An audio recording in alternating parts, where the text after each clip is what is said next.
दोस्तों कुछ तो बहुत ही गलत चल रहा है। इंडिया के खिलाफ साजिश रची जा रही है। अगर मैं एग्जैक्टली आपको बताऊं तो जो यूएस का आउटलुक जब से चेंज हुआ है तब से मुझे दिख रहा है कि इंडिया बैकवर्ड स्टेप्स पर जा रहा है। हमारी शेयर मार्केट परफॉर्म नहीं कर रही है। इंडिया के अंदर इस वक्त कुछ भी अच्छा नहीं हो रहा है। मैं आपको एक्सप्लेन करता हूं कैसे। 7 मई को हमने ऑपरेशन सिंदूर शुरू किया।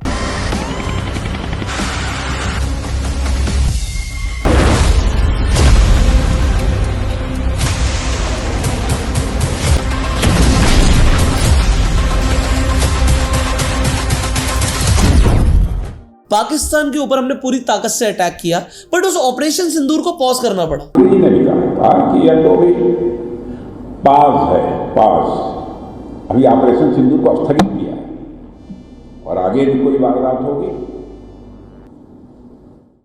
क्यों? क्योंकि यूएस ने इंडिया का सपोर्ट छीन लिया और उसने सपोर्ट करना शुरू कर दिया पाकिस्तान को और बांग्लादेश को। समझते हैं कैसे? पाकिस्तान तुरंत हेल्प के लिए चला गया यूएस के पास। यूएस ने बोला तू मुझे क्या देगा, मैं वॉर तो रुकवा दूंगा बट तू मुझे क्या देगा। पाकिस्तान ने बोला जो आपको चाहिए। उन्हीं के तो मेहरबानी पर पाकिस्तान जिंदा। आपको पता है फाइनेंशियल एड्स प्रोवाइड करता है। उन्हें फाइटर जेट्स चाहिए F-16, वो भी अमेरिका से लिए जाते हैं। ऑल्दो ऑपरेशन सिंदूर जो हमने कंडक्ट किया 12 उनके जेट्स फोड़ दिए, बट उसके बावजूद भी 70 से ज्यादा उनके पास फाइटर जेट्स हैं। उन्होंने बोला कि आपको जो चाहिए हम देने के लिए तैयार है। यूएस ने बोला कि ठीक है, तुम्हारे पाकिस्तान के अंदर हम ऑयल रिजर्व्स बनाएंगे, साथ में एक डील कर लेते हैं, एक ट्रेड डील करते हैं। पाकिस्तान ने तुरंत हां कर दी। ट्रेड डील साइन हो गई यूएस और पाकिस्तान की। जैसे ही ट्रेड डील साइन होती है, ऑयल रिजर्व्स पाकिस्तान के अंदर बनाए जाते हैं। यूएस ने एकदम से, आपने पहले देखा मोदी साहब जाकर अगली बार ट्रंप सरकार के नारे लगवा रहे थे 2019 के अंदर कि भैया ट्रंप साहब जीत जाए। अब की बार ट्रंप सरकार। पर ट्रंप जीते तो उन्होंने क्या किया? दोस्ती नहीं ना भाई, यहां पर सांप ने उल्टा डसा है। कैसे? जो टैरिफ्स थे वो सारी कंट्रीज पर इंपोज हुए, आपने देखा, बट पाकिस्तान के ऊपर सीधा 19% टैरिफ कर दिए। इंडिया के ऊपर टैरिफ तो लगाए थे अगस्त के अंदर, 25% की पेनल्टी भी लगाई कि हम रशिया से ऑयल ले रहे हैं, तो रशिया दुश्मन है हमारा, तो तुम्हारे ऊपर 25% की और पेनल्टी लगाएंगे। टोटल इफेक्टिव हमारे ऊपर जो टैरिफ्स हैं वो 50% पहुंच गए। पर बात यहां पर बंद नहीं हुई। बांग्लादेश के अंदर तख्ता पलट कर दिया। किसने किया? सबको पता है, यूएस ने। जिस अमेरिका के दम पर उसने शेख हसीना का तख्ता पलट किया, तो वहीं दूसरी तरफ यूनुस सरकार अब शेख हसीना को मौत की सजा देने की प्लानिंग कर रही है। Sheikh Hasina military base setup नहीं करने दे रही थी यूएस को बांग्लादेश में, बट यूएस को तो बांग्लादेश के अंदर मिलिट्री बेस सेटअप करना है। अब अपनी कठपुतली को बिठा दिया। 35% के टैरिफ को 20% कर दिया। इंडिया के ऊपर देखो टैरिफ 50%, बांग्लादेश 20%, पाकिस्तान 19%। ऐसा कैसे? हम तो दोस्त थे ना? शायद नहीं। यूएस को तो बिजनेस करना है, यूएस को तो वेपन्स बेचने हैं। बट अब देखो यूएस ने जो मिडिल ईस्टर्न कंट्रीज के अंदर किया, अफगानिस्तान, सीरिया, क्या वो हालत इंडिया की हो सकती है? देखो मुझे डाउट है। अगर बांग्लादेश के अंदर मिलिट्री बेस सेटअप करेगा यूएस, जो कि मुझे लगता है कि वो करेगा, तो ये इंडिया के लिए बहुत ज्यादा बुरी खबर है। और इसीलिए हमारी इंडियन मार्केट बिल्कुल परफॉर्म नहीं कर रही। यहां पर देखिए, 1 साल के अंदर हमारी मार्केट की है 0 रिटर्न, उल्टा नेगेटिव में रिटर्न है। बट नैस्डैक 1 साल के अंदर 25% बढ़ गया। बिटकॉइन भाग रहा है, गोल्ड भाग रहा है, सब कुछ तो भाग रहा है। ये निफ्टी क्यों नहीं भाग रहा? क्योंकि कुछ तो गड़बड़ है, और ये गड़बड़ एक बड़ी गड़बड़ है।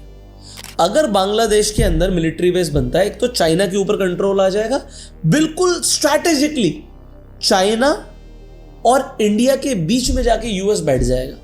नेपाल के अंदर भी आप प्रोटेस्ट देख रहे हो।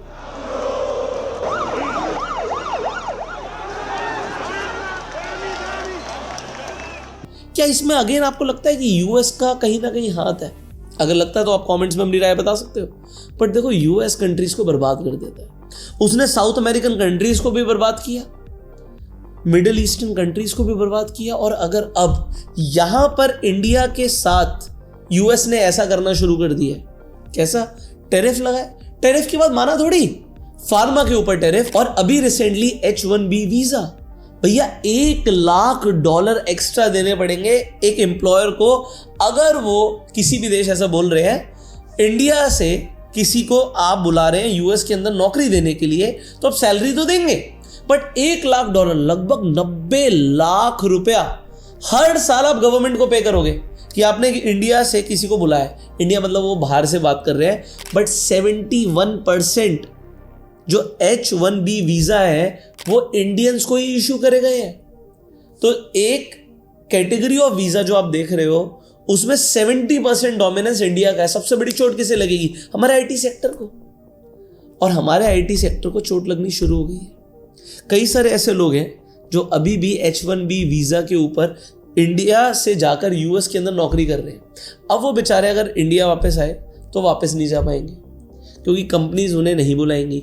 3 साल में वीजा एक्सपायर हो जाता है। 3 साल में जैसे एक्सपायर होगा $1 लाख कंपनीज को पे करने पड़ेंगे, मास ले ऑफ्स होंगे, वापस लोग इंडिया में आएंगे, इंडिया के ऊपर मार।